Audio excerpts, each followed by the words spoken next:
देखिए किसी को भी फ्री ऑफ कॉस्ट पीडीएफ चाहिए तो उसके लिए आपको मैं नंबर बता रहा हूँ, उस पर आप मैसेज कर सकते हैं 7850998082। ठीक है, तो अब अपना चैप्टर शुरू करते हैं। ठीक है, हेलो फ्रेंड्स, कैसे हैं आप सब लोग। कल अपन ने 60 से 62वीं बीपीएससी के जितने भी प्रीवियस ईयर के क्वेश्चन थे वो कंप्लीट कर लिए थे। आज अपन 63वीं बीपीएससी की तरफ मूव कर रहे हैं और 63वीं बीपीएससी से आगे की तरफ 64वीं और 65वीं इस तरह से अपन क्वेश्चंस को देखते चलेंगे। तो शुरुआत करते हैं 63वीं बीपीएससी में जितने भी हिस्ट्री, मॉडर्न हिस्ट्री से जो क्वेश्चन पूछा गया था।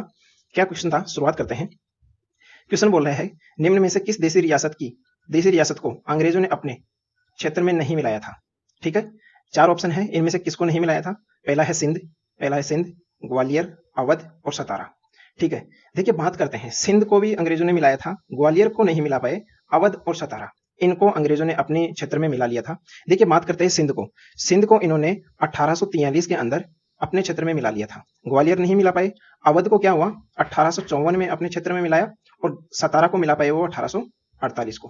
देखिए बात करते हैं, सबसे पहले किसको मिलाए थे, सिंध, उसके बाद में सतारा। देखिए सतारा, फिर हो गया सतारा, संबलपुर और फिर झांसी। ठीक है, और फिर हो गया नागपुर और क्या हो गया लास्ट में, अवध। सतारा को मिलाया 1848 में, संबलपुर को मिलाया 1849 में और झांसी को मिलाया 1853 में, अवध और नागपुर को मिलाया 1854 में। ये डलहौजी का जो व्यपकत का सिद्धांत था, इसके तहत जितने भी भारतीय जो देसी रियासतें थी इनको अपने क्षेत्र में ब्रिटिश प्रांत में मिलाते गए।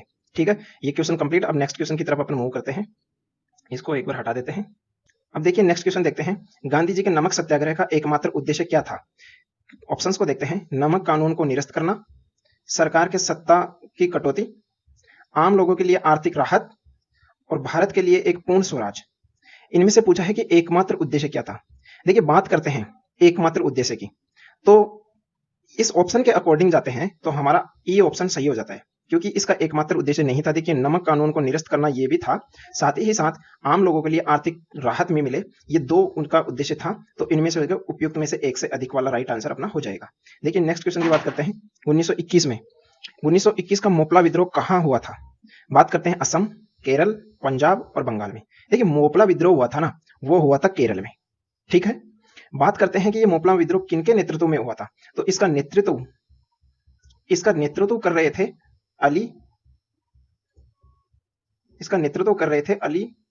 मुस्लियार। ठीक है, अली मुस्लियार इनका नेतृत्व कर रहे थे। लेकिन नेक्स्ट क्वेश्चन देखते हैं कि भारत में स्वदेशी आंदोलन किस दौरान हुआ। मतलब बात करना चाह रहा है कि स्वदेशी आंदोलन हुआ उस टाइम कौन सी घटनाएं घट रही थी भारत में। देखिए बात करते हैं कि गांधी जी का चंपारण सत्याग्रह, ठीक, बंगाल विभाजन के विरुद्ध आंदोलन था ये, या रोलेट एक्ट के विरुद्ध विद्रोह था, या असहयोग आंदोलन के साथ में उस टाइम पे था। तो इसका सही आंसर हो जाएगा अपना बी वाला आंसर, बी, बंगाल विभाजन के विरुद्ध यह आंदोलन चला था। कौन सा आंदोलन, स्वदेशी आंदोलन। अब इसके बारे में थोड़ा सा बात कर लेते हैं। देखिए बंगाल विभाजन की घोषणा हुई थी 19 जुलाई 1905 को। ठीक है, घोषणा हुई। ये लागू कब हुआ, बंगाल विभाजन लागू कब हुआ, 16 अक्टूबर 1905 को ये लागू हो गया। अब बात करते हैं कि घोषणा होने के बाद ही स्वदेशी आंदोलन चलाया गया था। स्वदेशी आंदोलन कब चला, घोषणा होने के जस्ट बाद। ठीक है, घोषणा होने के जस्ट बाद चला, मतलब 7 अगस्त 1905 को, 7 अगस्त 1905 को स्वदेशी आंदोलन चलाया गया। अब इसके बाद थोड़ी सी और बात कर लेते हैं अपन लोग कि बंगाल विभाजन के बारे में थोड़ा सा देख लेते हैं। बंगाल विभाजन का मतलब क्या था। देखिए ये था अपना इंडिया। ठीक है, इस पूरे एरिया को बोला जाता था बंगाल, इस पूरे एरिया को। कर्जन ने क्या बोला कि शासन व्यवस्था ठीक से नहीं चल पा रही है, प्रशासन इतना ज्यादा इसका बोझ हो गया है, तो प्रशासन का बोझ का बहाना देकर के बंगाल को विभाजित करने की बात की इसने। बंगाल को इस टाइप से तोड़ा कि जो एक बन गया पूर्वी बंगाल, ठीक है, और एक पश्चिमी बंगाल। देखिए पूर्वी बंगाल में कौन कौन होगा, एक तो होगा पूर्वी बंगाल और असम, ये पूर्वी बंगाल में चले गए। और पश्चिमी बंगाल में एक तो होगा पश्चिमी बंगाल, ठीक है, पश्चिमी बंगाल, साथ में बिहार और प्लस में उड़ीसा, ये पश्चिमी बंगाल में आ गए। इस टाइप से इन्होंने 1905 में बंगाल विभाजन किया था। ठीक है, इतना समझ में आ गया। अब बात करते हैं नेक्स्ट क्वेश्चन की। चलिए नेक्स्ट क्वेश्चन की तरफ चलते हैं। राजेंद्र प्रसाद ने किसे पाकिस्तान का जन्मदाता माना। ठीक है, Mohammad Jinnah, Lord Mountbatten, Lord Minto, Liaquat Ali. इसमें अपना सही आंसर हो जाएगा लॉर्ड मिंटो। लॉर्ड मिंटो को राजेंद्र प्रसाद ने क्या माना, पाकिस्तान का जन्मदाता माना। ठीक है, ओके, नेक्स्ट क्वेश्चन देखते हैं। बंबई प्रेसिडेंसी एसोसिएशन की स्थापना किसने की? क्या बोल रहा है? बंबई प्रेसिडेंसी एसोसिएशन की स्थापना किसने की? तो इसका सही आंसर हो जाएगा, देखिए बात करते हैं कि कई लोग थे, जैसे केटी तेलंग, डब्ल्यूसी बनर्जी, तैयब जी, ये तीनों मिलकर बंबई प्रेसिडेंसी एसोसिएशन की स्थापना की थी। तो अपना सही आंसर हो जाएगा उपयुक्त में से एक से अधिक, ये वाला। ठीक, अब एक बात और देख लेते हैं कि बंबई प्रेसिडेंसी एसोसिएशन की स्थापना कब हुई थी? ये हुई थी 1885 की। कब हुई थी? 1885 को। बात करते हैं फिरोज शाह मेहता जी के बारे में। इनका एक प्रसिद्ध क्या है? The Bombay Chronicle. Bombay Chronicle, ये क्या था? ये एक अंग्रेजी समाचार था, अंग्रेजी समाचार पत्र था। ठीक है, इसका प्रतिपादन किसने किया था? फिरोज शाह मेहता ने। फिरोज शाह मेहता ने क्या किया था? द बॉम्बे क्रॉनिकल अंग्रेजी समाचार पत्र का प्रतिपादन किया था। ठीक है, अब देखते हैं नेक्स्ट क्वेश्चन। नेक्स्ट क्वेश्चन क्या पूछ रहा है? इंपीरियल कैडेट कॉम्पर्स की स्थापना किसने की थी? कॉम्पर्स या कॉमर्स की स्थापना किसने की थी? Lord Minto, Lord Curzon, Lord Lipton या फिर लॉर्ड रिपन? तो देखिए इसमें अपना आंसर हो जाएगा लॉर्ड कर्जन। ठीक है, सही आंसर हो जाएगा लॉर्ड कर्जन। इसकी स्थापना कब की थी, किसने की थी? ये तो कंफर्म हो गया, लॉर्ड कर्जन ने की थी। इसकी स्थापना की थी 1804 में। ठीक है, नेक्स्ट क्वेश्चन देखते हैं। कर्नल वाइली की हत्या के आरोप में किसे मृत्युदंड दिया गया? कर्नल वाइली की हत्या के आरोप में किसे मृत्युदंड दिया गया? इसका सही आंसर हो जाएगा मदन लाल ढींगरा। ओके, अब बात करते हैं नेक्स्ट क्वेश्चन की। भारतीय उच्चायुक्त के पद का किस अधिनियम से सृजन हुआ? जो भारतीय उच्चायुक्त हुआ, ऐसा कौन सा अधिनियम था जिससे इसका निर्माण हुआ? तो इसका सही आंसर हो जाएगा अपना भारत सरकार अधिनियम 1919। देखिए इसको मॉन्टेग्यू चेम्सफोर्ड रिफॉर्म भी बोला जाता है। ठीक है, और जो भारतीय काउंसिल अधिनियम 1909 वाला है, इसको मार्ले मिंटो सुधार भी बोला जाता है, जिसके तहत पृथक निर्वाचन सांप्रदायिक चुनाव करवाए गए थे। ठीक है, अब बात करते हैं इसके बारे में, एक और बात कर लेते हैं। जो भारत सरकार अधिनियम 1919 था, इसके बाद ही क्या हुआ? प्रांतों में, कहा? प्रांतों में द्वैध शासन व्यवस्था शुरू हुई। शासन शुरू हुआ, प्रांतों में द्वैध शासन शुरू हुआ। नेक्स्ट क्वेश्चन देखते हैं। भारतीय राष्ट्रीय कांग्रेस ने किस गोलमेज सम्मेलन में भाग नहीं लिया? प्रथम, द्वितीय, तृतीय, इस सभी में भाग लिया। आप सभी को पता होगा 3 गोलमेज सम्मेलन हुए थे।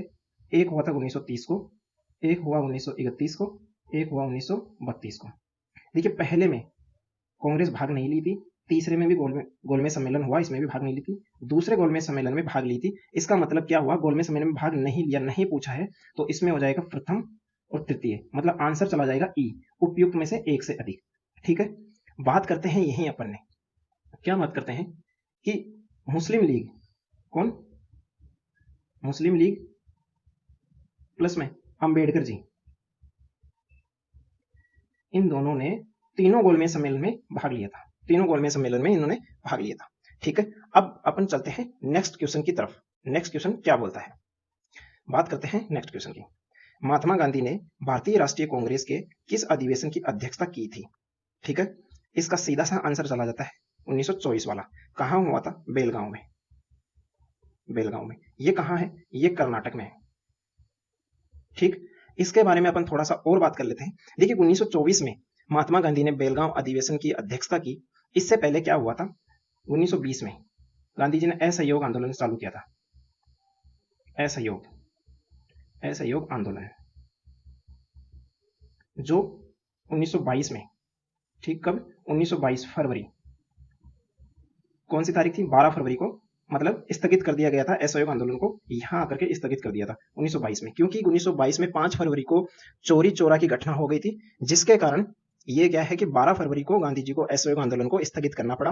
1922 के बाद में बात आती है 1923 की। 1923 में सियारदास, चित्तरंदास और प्लस मोतीलाल नेहरू जी ने क्या किया? एक अपनी अलग पार्टी बनाई। इस पार्टी का नाम क्या था? स्वराज पार्टी।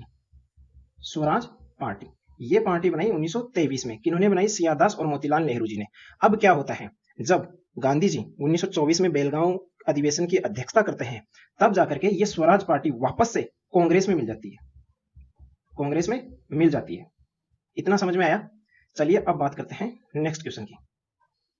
इनमें से कौन कैबिनेट मिशन के सदस्य नहीं थे?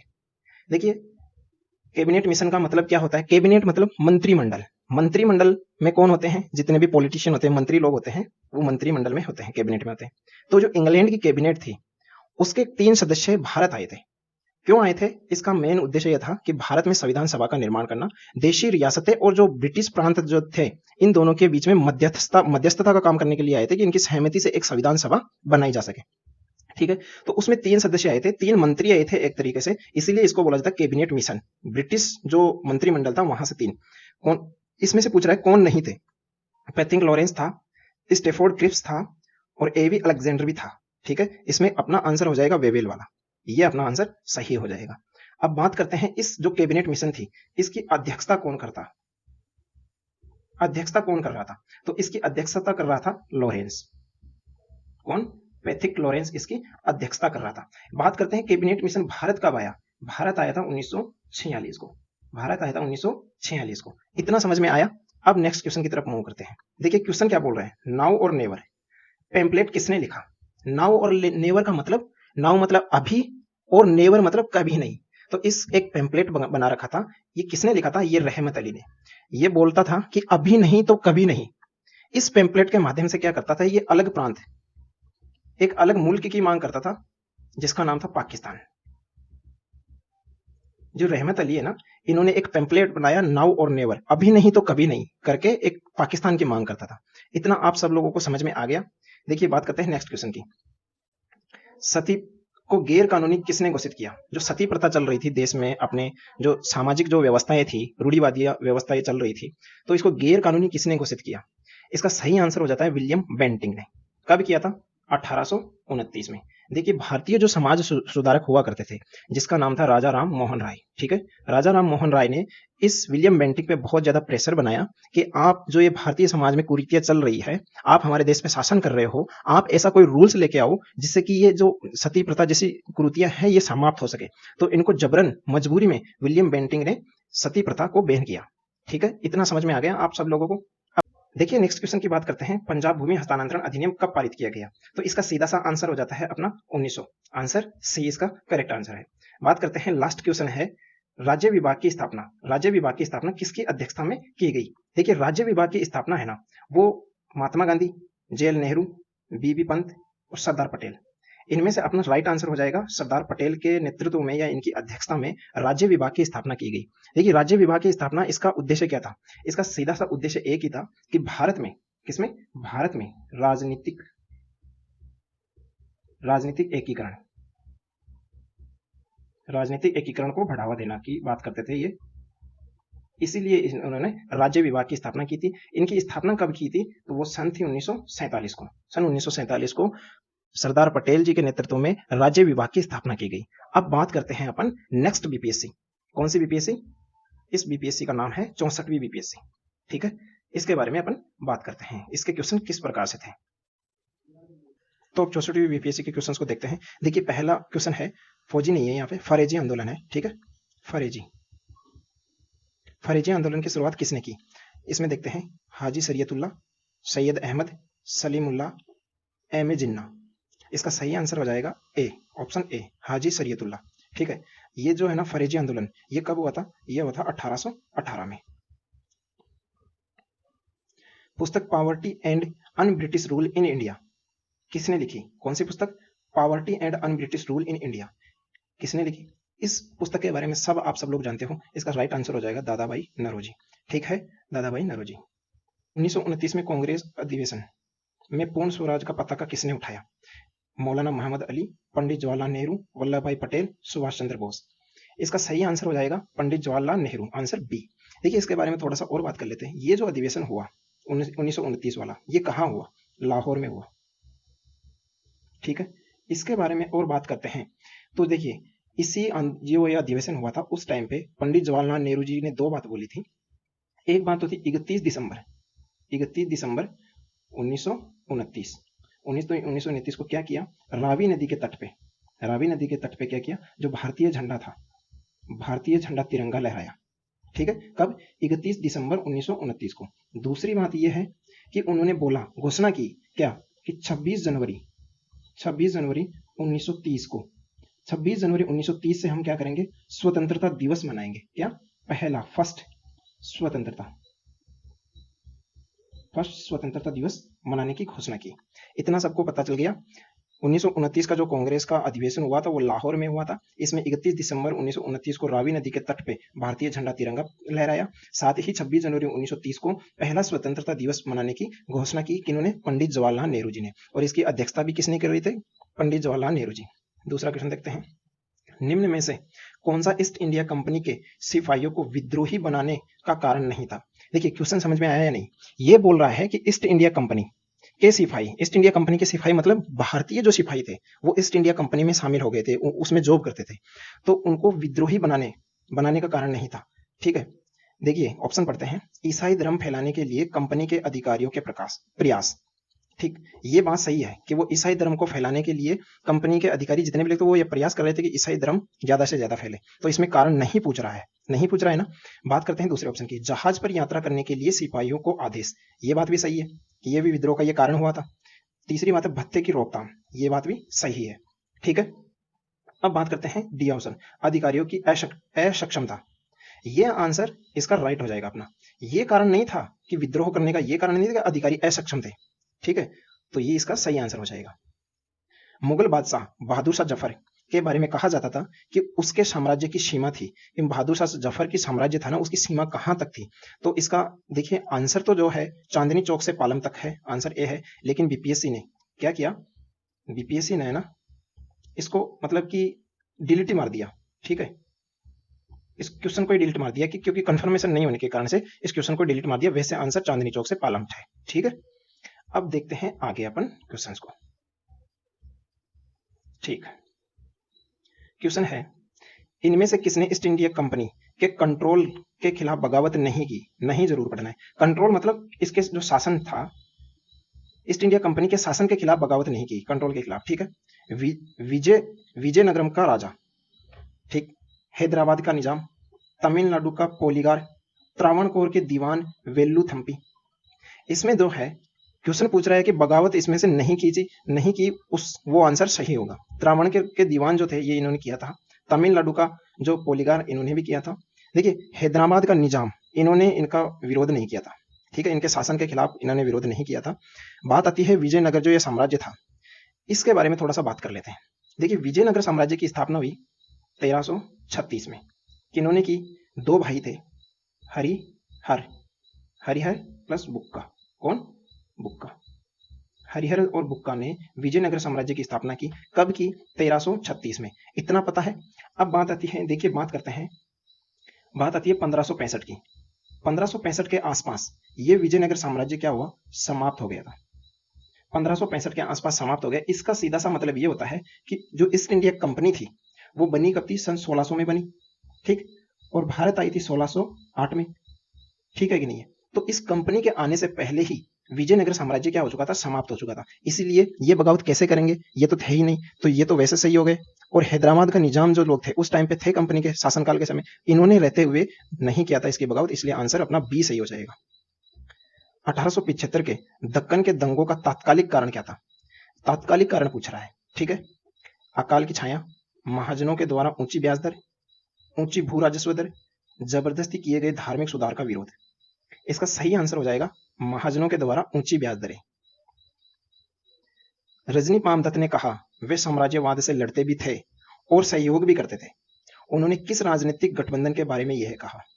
रजनी पामदत्त ने यह बात कौन से गठबंधन के बारे में कहा? कौन सा राजनीतिक दल था? तो आप सब लोगों को सीधा सा पता है, उस टाइम पे सबसे जो पावरफुल दल था वो था भारतीय राष्ट्रीय कांग्रेस। भारतीय राष्ट्रीय कांग्रेस, ये अपना आंसर सही आंसर हो जाएगा। ठीक, अब इसके बारे में थोड़ी सी और बात कर लेते हैं। देखिए भारतीय राष्ट्रीय कांग्रेस की जो स्थापना हुई थी वो 28 दिसंबर 1885 को हुई। कहाँ? बंबई में। बंबई में इसकी पहला अधिवेशन हुआ। पहले अधिवेशन की अध्यक्षता कौन कर रहा था? इनका नाम था W C Banerjee. W C Banerjee का मतलब व्योमेश चंद्र बनर्जी इनकी अध्यक्षता कर रहा था। मतलब कि भारतीय राष्ट्रीय कांग्रेस की जब स्थापना हुई, इसका पहला अधिवेशन हुआ, उसकी अध्यक्षता डब्ल्यू सी बनर्जी ने की।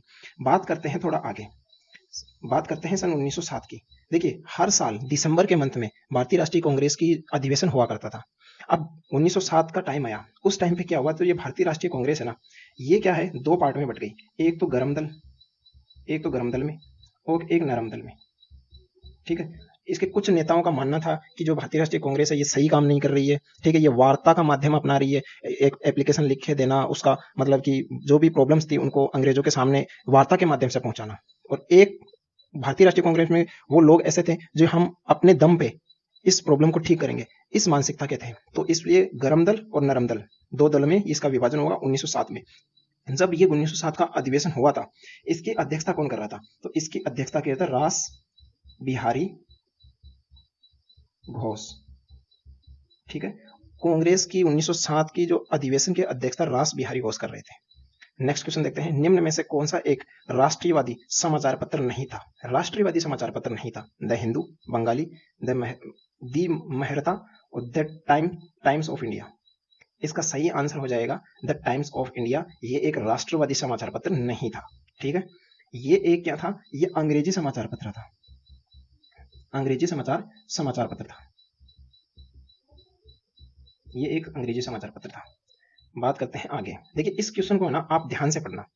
यही जो बीपीएससी को अपन 47 से देखते आ रहे हैं, आज अपन 64th बीपीएससी का क्वेश्चंस देख रहे हैं, तो अपन को धीरे धीरे पता चल रहा है कि किस टाइप से क्वेश्चन चेंज हो रहे हैं। देखिए ये एक ही क्वेश्चन में कई क्वेश्चन उन्होंने पूछ लिया। प्रार्थना समाज, यंग इंडिया, लोक हितवादी, सत्यशोधक समाज, रहनुमाई, मजदेसन सभा के लिए निम्न विकल्पों में से सही संयोजन पहचानिए। मतलब कि आपको इन 3-4 का भी अगर आपको पता है ना, तो आप ऑप्शन को सही कर लोगे। देखिए प्रार्थना समाज की स्थापना की थी ना, वो आप सभी लोगों को पता है कि आत्माराम पांडुरंग जी ने की थी, ठीक है। तो यहां अपन देख लेते हैं, सबसे पहले प्रार्थना समाज है, मतलब कि ऑप्शन में भी आत्माराम पांडुरंग जी होना चाहिए। ये ऑप्शन नहीं होगा और ये ऑप्शन नहीं होगा। आंसर बी और सी में से कोई सा होगा। अब अपन को देखना पड़ेगा यंग इंडिया किन्होंने लिखी। तो यंग इंडिया लिखी थी गांधी जी ने। तो आत्माराम पांडुरंग, मोहनदास करमचंद गांधी, मतलब यहां तक ये सही है। इस ऑप्शन में ज्योतिबा फूले जी आ गया, मतलब आंसर तो अपना बी इसी ऑप्शन से बन गया। लेकिन और आगे तक आप पढ़ लीजिए, लोक हितवादी गोपाल हरि देशमुख ने, ठीक। सत्यशोधक समाज ज्योतिबा फूले, रहनुमाई मजदेसन नौरोजी फुरदौनजी, ठीक। ये अपना यहां तक। अब आगे देखते हैं अपन और क्या क्या क्वेश्चन है।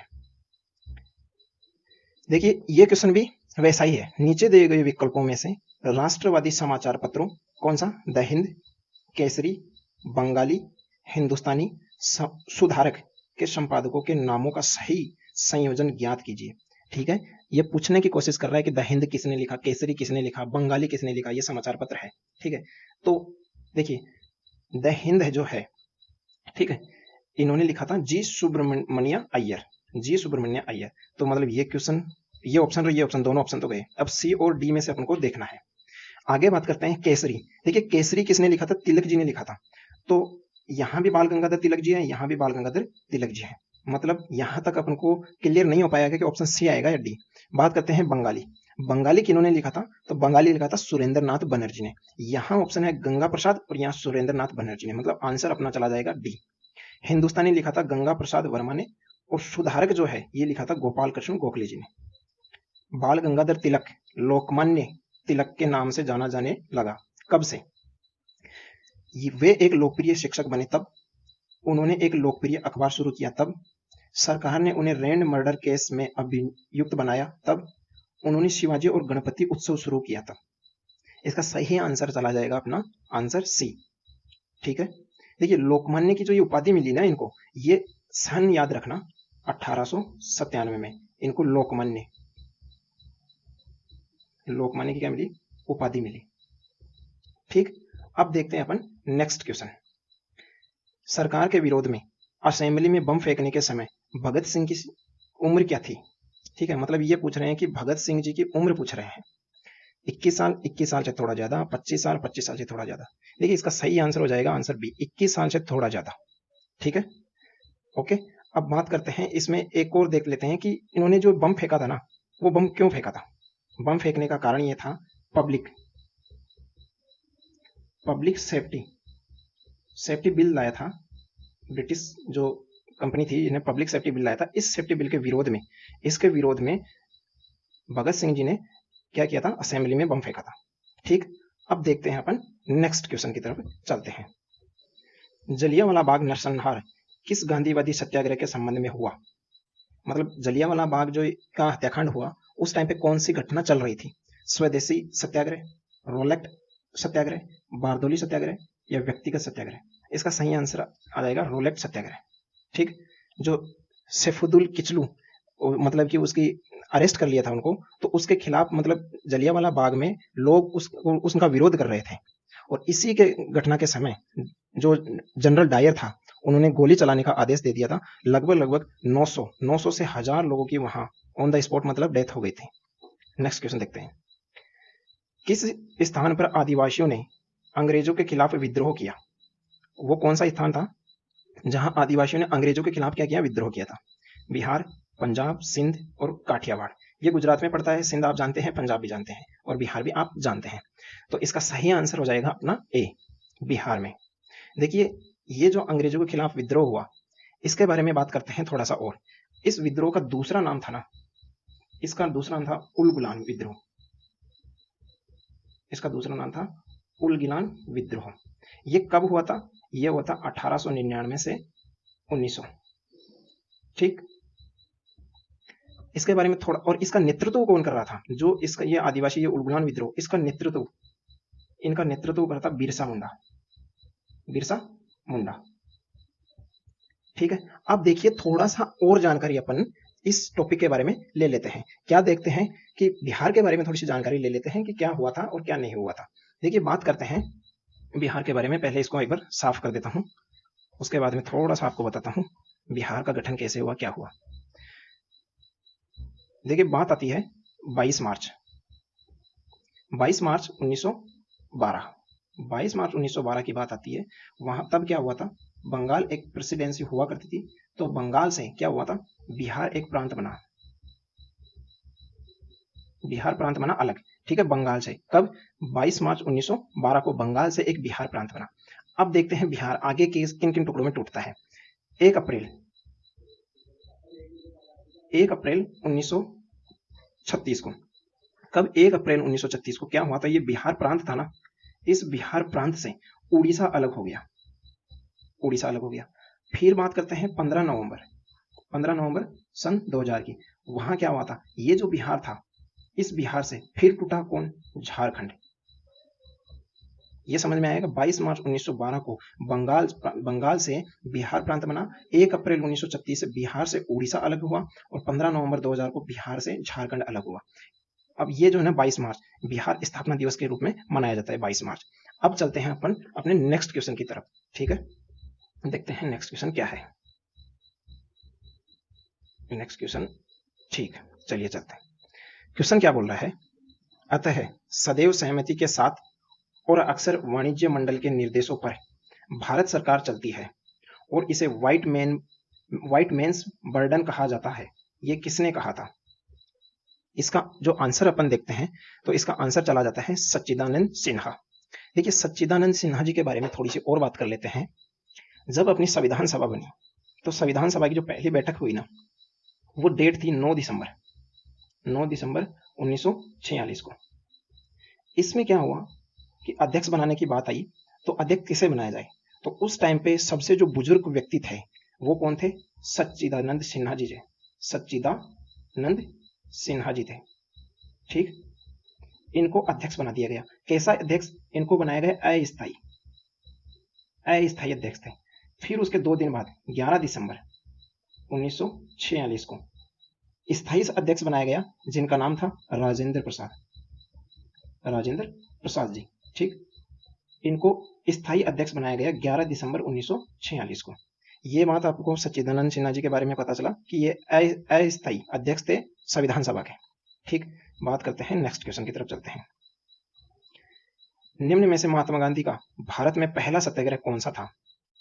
यह आप सभी लोगों को अच्छे से पता है, चंपारण सत्याग्रह 1917 महात्मा गांधी जी का पहला सत्याग्रह था।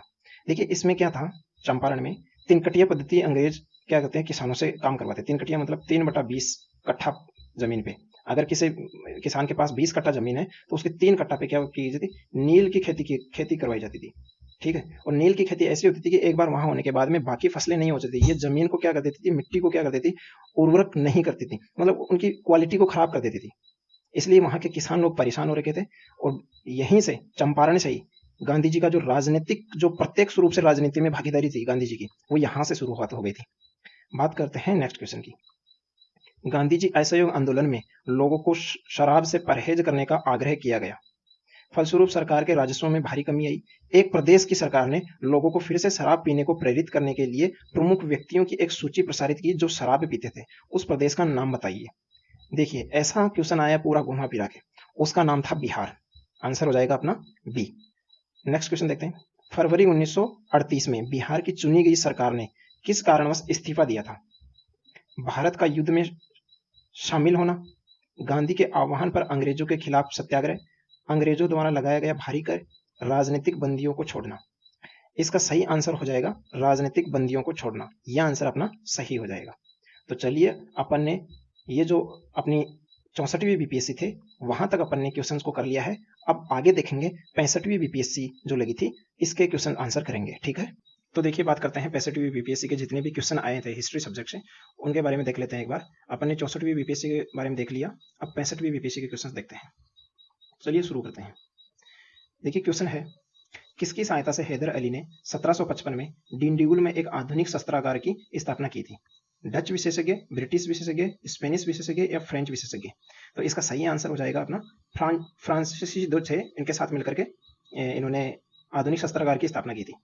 देखिए, जो ये है हैदर अली के बारे में यहाँ बात आई है, तो थोड़ा सा इसके बारे में अपन देख लेते हैं।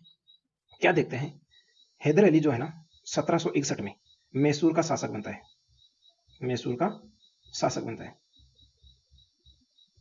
ठीक है, मैसूर का शासक बनता है। साथ ही साथ में अपन इसके बारे में थोड़ी सी और बातें देख लेते हैं कि मैसूर के साथ क्या क्या बात हुई थी। देखिए, मैं आपको यहां बताता हूं। जब 1761 में मैसूर का शासक बन गया कौन? हैदर अली। उस समय क्या था कि ब्रिटिश ईस्ट इंडिया कंपनी, जो ब्रिटिश ईस्ट इंडिया कंपनी थी, ये ब्रिटिश ईस्ट इंडिया कंपनी दक्षिण भारत में भी अपना प्रभुत्व जमाना चाह रही थी। दक्षिण भारत में जब प्रभुत्व जमाना चाह रही थी तो हुआ क्या, एक घटना होती है 1767 से, देखिए 1767 से लेकर के 1769 तक 2 साल एक युद्ध चलता है। यह है आंग्ल मैसूर प्रथम युद्ध। 4 युद्ध होते हैं अंग्रेज और मैसूर के साथ, ठीक है। 4 युद्ध में से ये पहला युद्ध है 1767 से 1769 के बीच में, 2 साल चलता है। किसके बीच में चलता है? हैदर अली, इधर होता है हैदर अली और इधर होते हैं अंग्रेज। अंग्रेज मतलब, अंग्रेज का अगर मतलब समझे तो ब्रिटिश ईस्ट इंडिया कंपनी, ठीक है, ये होती है। अब जो फर्स्ट आंग्ल मैसूर युद्ध होता है, इसमें क्या होता है कि ये हैदर अली क्या जाता है, जीत जाता है। जब ये हैदर अली जीत जाता है तो क्या करता है, जो मद्रास वाला एरिया है ना, मद्रास वाला एरिया पे पहले अंग्रेजों का कब्जा था, तो उसके जो ज्यादा हिस्सा था उस पर क्या करता है हैदर अली, जीत कर अपना कब्जा कर लेता है। उस पर क्या कर लेता है, अपना कब्जा कर लेता है। देखिए मैं आपको बताता हूँ, यह है इंडिया, ठीक। इसके क्या हुआ, ये जो एरिया था, ठीक है, यहाँ पे था मद्रास और यहाँ पे था पुदुचेरी। ये तो किसके अंडर में थे, फ्रांसीसी की, फ्रेंच, ठीक है, ये तो फ्रेंच के अंडर में था। और ये वाला जो एरिया था, ये जो मद्रास था, ये अंग्रेजों के कब्जे में था। तो इसका जो ज्यादातर हिस्सा था वो किसने, टीपू सुल्तान ने, सॉरी, इसका जो ज्यादातर हिस्सा था वो हैदर अली ने जीत लिया था। अब बात करते हैं अंग्रेज, ऐसी घटना के साथ अंग्रेज तो चाह रहे थे दक्षिण भारत में अपना प्रभुत्व हो, उनके साथ उल्टा हो गया। हैदर अली ने अंग्रेजों का जो एरिया था उस पर भी कब्जा कर लिया। तो दोबारा से एक युद्ध होता है, जिसका अगर देखते हैं टाइम पीरियड 1780 से, ये 4 साल चलता है 1784 तक, 80 से 84 तक चलता है ये। इसमें क्या होता है, इसमें इधर कौन लड़ता है, देखिए हैदर अली लड़ता है, लेकिन क्या होता है कि 1782 में इसकी मृत्यु हो जाती है। तो इसको कंटिन्यू रखता है टीपू सुल्तान। कौन? टीपू सुल्तान। अब ये टीपू सुल्तान इसको कंटिन्यू रखता है, और इधर कौन है, इधर वही चीज, ब्रिटिश ईस्ट इंडिया कंपनी, ठीक है। अब क्या होता है, इसको भी कौन जीत जाता है, टीपू सुल्तान जीत जाता है। और क्या होता है, इसको जीतने के बाद में एक तरह से ये जो इंडिया वाला दक्षिण वाला एरिया है, यहाँ पे है मैंगलोर, जिसको क्या बोलते हैं, मैंगलोर बोलते हैं, ठीक है। इस मैंगलोर पर क्या हुआ था, ये अंग्रेजों का था, यहाँ पर भी अंग्रेजों का कब्जा था, लेकिन फिर टीपू सुल्तान यहाँ पे कब्जा कर लेता है और एक संधि होती है जिसको बोलते हैं मैंगलोर की संधि। मैंगलोर की संधि होती है। इस संधि के तहत क्या करता है, जो जो अपना एरिया पहले जो था वही अपना रखो, मतलब इस युद्ध का कोई निर्णय नहीं निकला, ये अनिर्णायक युद्ध रहा। कौन सा? सेकंड, ये अनिर्णायक युद्ध रहा। कौन सा? सेकंड आंग्ल मैसूर युद्ध कब हुआ था? 1780 से 84 के बीच में। अब बात करते हैं तीसरे के बारे में। तीसरा क्या होता है? देखिए, तीसरा अगर अपन देखते हैं तो तीसरा होता है 1790 से 92 में। ये 2 साल चलता है। पहला भी 2 साल चला, दूसरा 4 साल चला, तीसरा 90 से 92 2 साल चलता है। इधर कौन था? देखिए, हैदर अली तो उस मर गया था। इधर आता है टीपू सुल्तान, ठीक है, इधर रहता है टीपू सुल्तान, और किसके बीच में होता है? वही British east India company, British east India company के बीच में होता है। इस बार क्या होता है? तीसरा आंग्ल मैसूर युद्ध को ईस्ट इंडिया कंपनी जीत जाती है। अब तीसरी बार में एक और चीज होती है। इधर तो टीपू सुल्तान थे ही थे, साथ में फ्रेंच आर्मी भी थी, ठीक है। फ्रेंच आर्मी से के साथ मिलकर के टीपू सुल्तान तीसरा आंग्ल मैसूर युद्ध ब्रिटिश ईस्ट इंडिया कंपनी से मतलब लड़ रहे थे। इसमें क्या होगा? ब्रिटिश ईस्ट इंडिया कंपनी जीत गई तो क्या हुआ कि श्रीरंगपट्टम या पट्टम, ठीक है, इस पर क्या कर लिया? कब्जा कर लिया। किन्होंने? अंग्रेजों ने, ठीक है। अब बात आती है चौथा आंग्ल मैसूर युद्ध। ये होता है 1799 में। 1799 में होता है। इसमें क्या होता है कि टीपू सुल्तान क्या हो जाता है? मारा जाता है। टीपू सुल्तान यहाँ क्या बताता है? मारा जाता है। और अंग्रेज क्या करते हैं? अंग्रेज क्या करते हैं? मैसूर पर, पूरे मैसूर पर अंग्रेजों को क्या हो जाता है? कब्जा हो जाता है, ठीक है। ये बात समझ में आया? देखिए, दक्षिण भारत में है ना, ये दक्षिण भारत है, इसमें 3 लोग ही सबसे ज्यादा शक्तिशाली थे उस टाइम पे। 3 लोग कौन कौन थे? एक तो थे मराठा, ठीक है, दूसरे तो कौन थे? हैदराबाद के जो निजाम, और तीसरे कौन थे? अंग्रेज। तो अंग्रेज चाह रहे थे क्यों ना दक्षिण भारत पे अपन कब्जा कर ले, ठीक है। तो मैसूर कब्जे में आ गया। तो देखते हैं कि अंग्रेज यहाँ पे, बंगाल में तो अंग्रेजों का कब्जा था ही था, साथ में मैसूर पर भी यहाँ पर भी कब्जा कर लिया।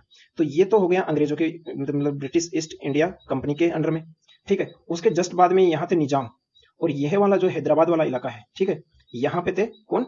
मराठा। तो ये अब क्या करेंगे? देखिए, इस एरिया में तो ब्रिटिश आ चुके हैं, और इस एरिया में कौन थे? निजाम। तो निजाम को छोड़ करके ये पहले मराठों के साथ युद्ध करेंगे। इस प्रकार से 3 मराठों के साथ युद्ध होगा, मतलब आंग्ल मराठा युद्ध होंगे। उसके बारे में बाद में देखेंगे। पहले आपको एक बार रिवाइज कर लीजिए। 1767 से 1769 के बीच में हैदर अली और ब्रिटिश ईस्ट इंडिया कंपनी के बीच में युद्ध होता है। हैदर अली जीत जाता है और मद्रास का ज्यादातर हिस्सा जो अंग्रेजों के हाथ में था वो कब्जा कर लेता है। दोबारा अंग्रेज आते हैं 1780 से 84, 4 साल तक चलता है। ये अनिर्णायक युद्ध रहता है। इसमें टीपू सुल्तान और ब्रिटिश ईस्ट इंडिया कंपनी के बीच में हुआ था। दूसरा जो आंग्ल मैसूर युद्ध है, इसमें मैंगलोर की संधि हुई थी। तीसरा 90 से 92 2 साल चलता है। इधर टीपू सुल्तान और फ्रेंच आर्मी लड़ रही थी और ब्रिटिश जीत गए थे। इधर श्रीरंगपट्टम में कब्जा हुआ। साथ ही साथ 1799 में टीपू सुल्तान को मार दिया गया और अंग्रेज पूरा का पूरा मैसूर पर कब्जा कर लिया। इतना बात अपन को समझ में आ गई है। अब बात करते हैं अपन आगे। एक बार इसको साफ कर देता हूँ।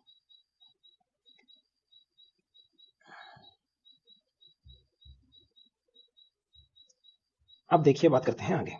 पुर्तगालियों की प्रथम फैक्ट्री कौन? पुर्तगालियों की प्रथम फैक्ट्री भारत में कहाँ स्थापित की गई? देखिए, पुर्तगाली आए थे सबसे पहले कहाँ आए थे? कालीकट। तो कालीकट ही अपनी प्रथम फैक्ट्री लगाएंगे। वैसे अगर ऑफिशियली तरीके से देखा जाए, व्यवस्थित रूप से, ठीक है, व्यवस्थित रूप से देखा जाए तो 1503 में ये लगाए थे। कहाँ पे? कोचीन में। कोचीन में अपनी पहली फैक्ट्री लगाए थे। कौन? पुर्तगालियों की बात कर रहे हूँ। पुर्तगाली सबसे पहले फैक्ट्री कहाँ लगाए थे? कालीकट में लगाए थे। लेकिन व्यवस्थित रूप से, ऑफिशियल रूप से देखा जाए तो 1503 में कोचीन में लगाए थे, ठीक है। ये बात अपनी हो गई है। अब तीसरा क्वेश्चन देखते हैं। मद्रास में रैयतवाड़ी पद्धति किसने प्रारंभ किया था? ठीक है, मद्रास में रैयतवाड़ी जो ये पद्धति थी, इसका सीधा सा आंसर हो जाएगा थॉमस मुनरो। थॉमस मुनरो कब किया था? 1820 में। कब? 1820 में। अब देखिए, अपन थोड़ा बहुत ये उसको अच्छे से देख लेते हैं, डिटेल से देख लेते हैं कि एकदम डिटेल से आप इसको, अब देखिए इसको एक बार अपन अच्छे से देख लेते हैं। किसको? ये रैयतवाड़ी पद्धति क्या होती है, क्या नहीं होती है। एक बार इनको साफ कर देते हैं, उसके बाद में आपको मैं अच्छे से बताता हूँ कि रैयतवाड़ी पद्धति क्या थी, क्या नहीं थी। देखिए, 3 टाइप की भू राजस्व प्रणाली हुआ करती थी अंग्रेजों के समय। कौन कौन सी प्रणाली? भू राजस्व प्रणाली। भू राजस्व प्रणाली हुआ करती थी। कौन? 3 थी। एक थी जमींदारी, जमींदारी, दूसरी थी महलवाड़ी, और तीसरी थी रैयतवाड़ी। रैयत मतलब किसान, ठीक है।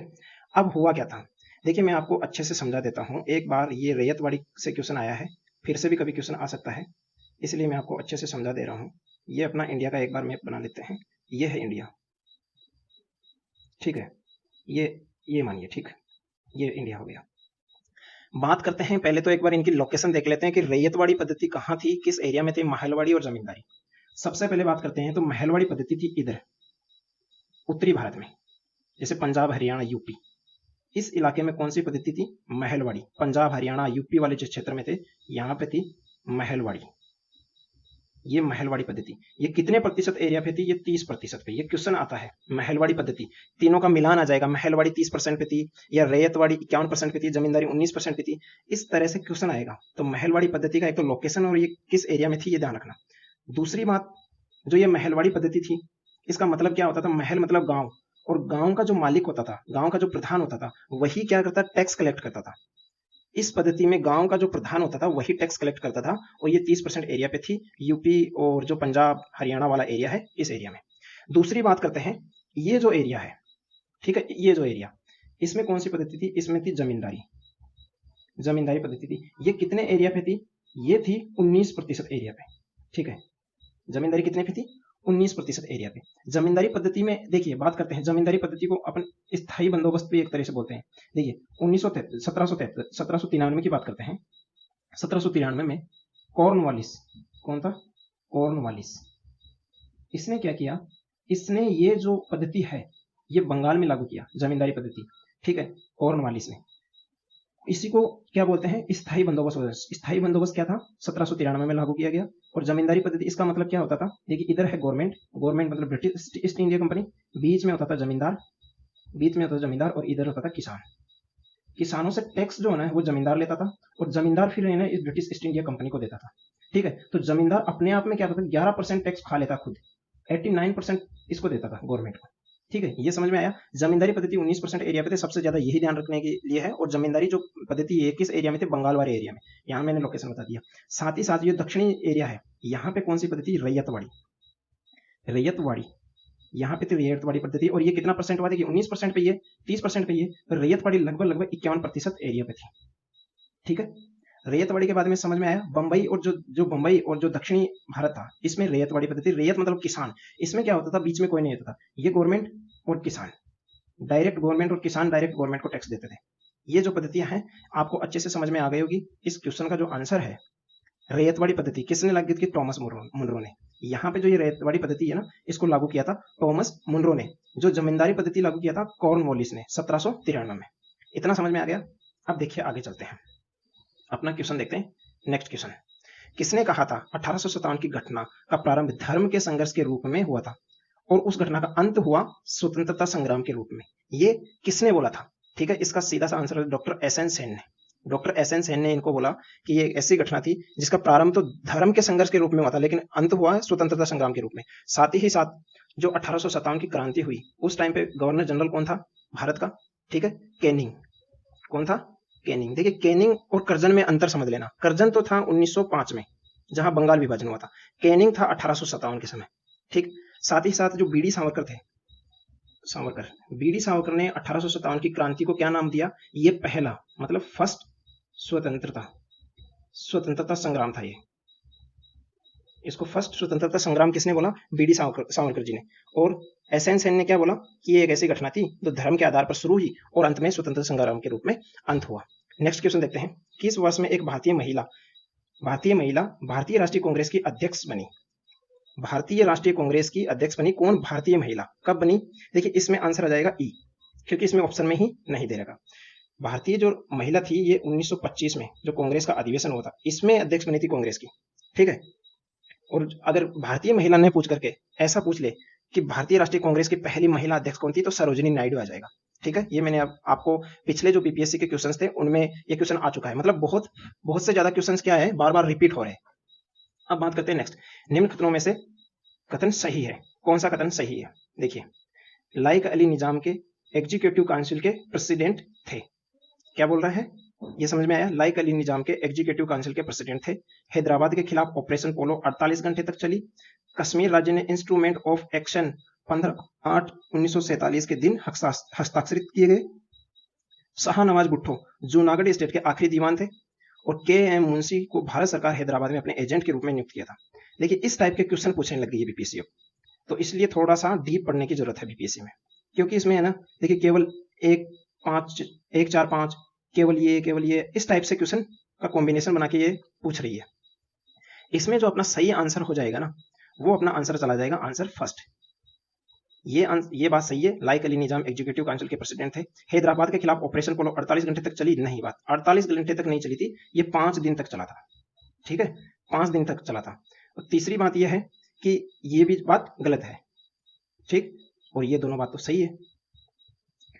अब बात करते हैं आगे, इसमें थोड़ा सा एक बात और करते हैं। हैदराबाद में क्या हुआ था, जो हैदराबाद है, हैदराबाद में क्या हुआ था, पुलिस कार्रवाई के द्वारा, जो ये पुलिस कार्रवाई है ना ऑपरेशन पोलो, इसके द्वारा यहाँ पे शासन स्थापित किया गया था। और जूनागढ़ में क्या हुआ था, जनमत संग्रह करवाया गया था। ठीक है, जूनागढ़ में जनमत संग्रह करवाया गया था। अब नेक्स्ट बात करते हैं, हिंदू पेट्रियट का संपादक कौन था? हरीश चंद्र मुखर्जी, दीन बंधु मित्रा, बाबुल मणि, नवीन चंद्र सेन।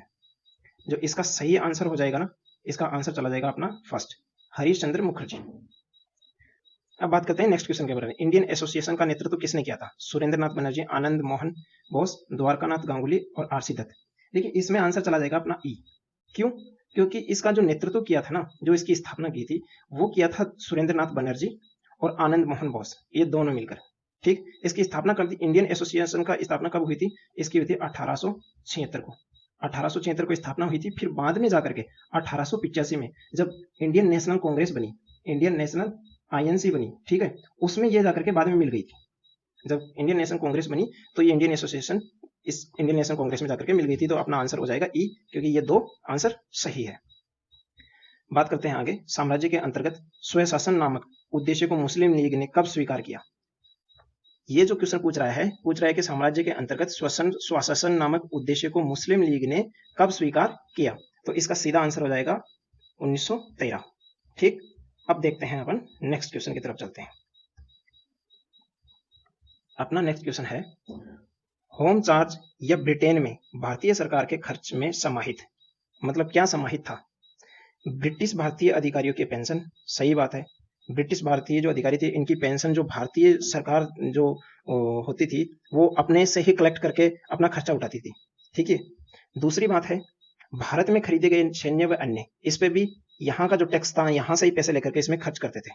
तो इसके अकॉर्डिंग आंसर ई चला जाएगा उपयुक्त में से एक से अधिक। बात करते हैं 1897 के भारतीय राष्ट्रीय कांग्रेस के अमरावती अधिवेशन को किसने 3 दिवसीय तमाशा कहा?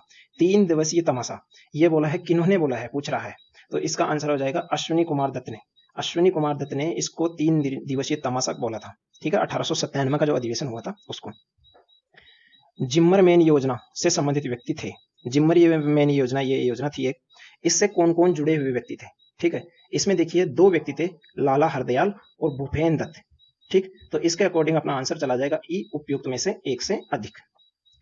किसान नेता मोतीलाल तेजावत संबंधित थे। किसान नेता थे मोतीलाल तेजावत, ये किससे संबंधित थे? बिजोलिया आंदोलन से, मेवाड़ के भील आदिवासी आंदोलन से, मारवाड़ के किसान आंदोलन से, यूपी के किसान आंदोलन से। तो इसका आंसर हो जाएगा अपना मेवाड़ के भील आंदोलन से। ठीक है। साइमन कमीशन को किसकी अध्यक्षता में नियुक्त किया गया था? साइमन कमीशन जो आया था भारत में, ठीक, इसका कोई अध्यक्ष था, तो किसकी अध्यक्षता में नियुक्त किए थे? Sir John Simon. ये साइमन कमीशन का अध्यक्ष बनकर के आया था, सर जॉन साइमन। देखिए साइमन कमीशन की स्थापना कब हुई थी? 8 नवंबर 1927 को। ठीक, कहाँ? ब्रिटेन में हुई थी। भारत कब आया था ये?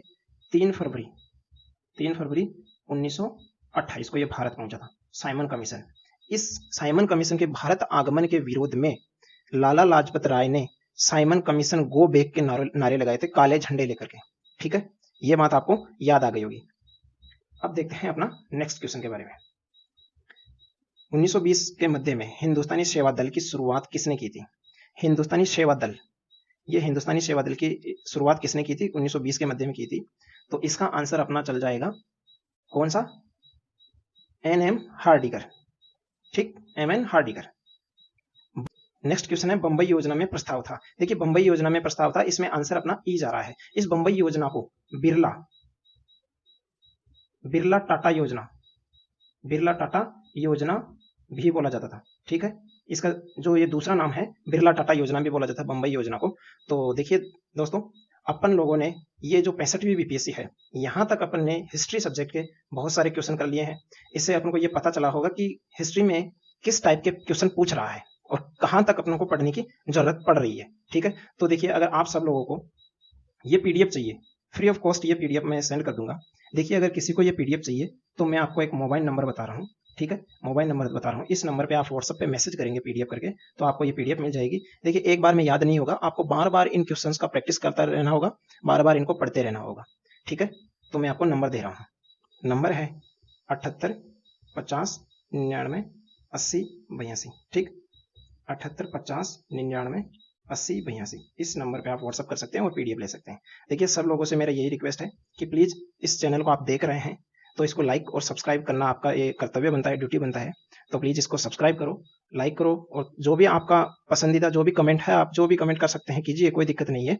आप मुझे सजेशन दे सकते हैं, कुछ इसके बारे में और बता सकते हैं, कोई डिमांड कर सकते हैं कि हमें थ्योरी वीडियो या फिर और कोई सब्जेक्ट का पीवाईक्यूज करवाना है। ठीक है, कुछ भी आप बता सकते हैं। ओके, अपने वीडियो को यहीं खत्म करते हैं, आगे जो नेक्स्ट पार्ट आएगा उसमें 65वीं के बाद में 66वीं से 69 तक क्वेश्चन कर लेंगे।